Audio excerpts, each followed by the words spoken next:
السلام علیکم ورحمۃ اللہ وبرکاتہ۔ الحمد للہ وکفی وسلام علی عبادہ الذین اصطفی، اما بعد۔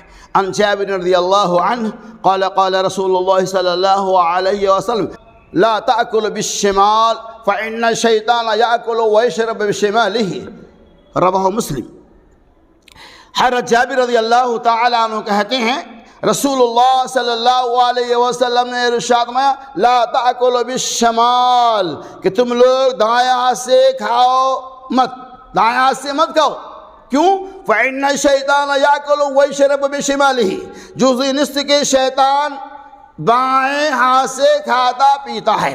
اس حدیث پاک کے اندر اللہ کے نبی صلی اللہ علیہ وسلم نے امت کو ایک پیغام دیا، ایک اصول و ضابطہ بتلایا کہ ہم جب کھانا کھائیں تو دائیں ہاتھ سے کھانا کھائیں، چونکہ بائیں ہاتھ سے کھانا پینا شیطان کا کام ہے۔ عام طور پہ دیکھتے ہوں گے کچھ گھر اور خاندان کے اندر ایسے بچے ہوتے ہیں جو بچپنے سے بائیں ہاتھ سے کھانا پینا شروع کر دیتے ہیں۔ ایسی صورتحال میں والدین کی، ماں باپ کی ذمہ داری ہے کہ اپنے بچوں کو روکیں اور بتائیں کہ یہ سنت کی مخالفت ہے، ایسا کرنا جائز نہیں ہے، شیطان لعین ایسا کہتے ہیں۔ لہذا ہم مسلمان ہیں، ہم نبی کے چاہنے والے ہیں، ہمارا طریقہ یہ ہے کہ ہم دائیں ہاتھ سے کھائے پیے۔ عام طور پہ کیا ہوتا ہے، بعض ماں باپ کی تساہلی کی بنیاد پر بچے بچپن سے ہی بائیں ہاتھ سے کھانا پینا شروع کر دیتے ہیں، وہ عادت اخیر تک لگی رہتی ہے اور پھر عادت سے باز نہیں آتے ہیں۔ اسی بات کے ترجمانی نبی صلی اللہ علیہ وسلم اس حدیث پاک کے بیان کر رہے ہیں کہ لا تأکلوا بالشمال،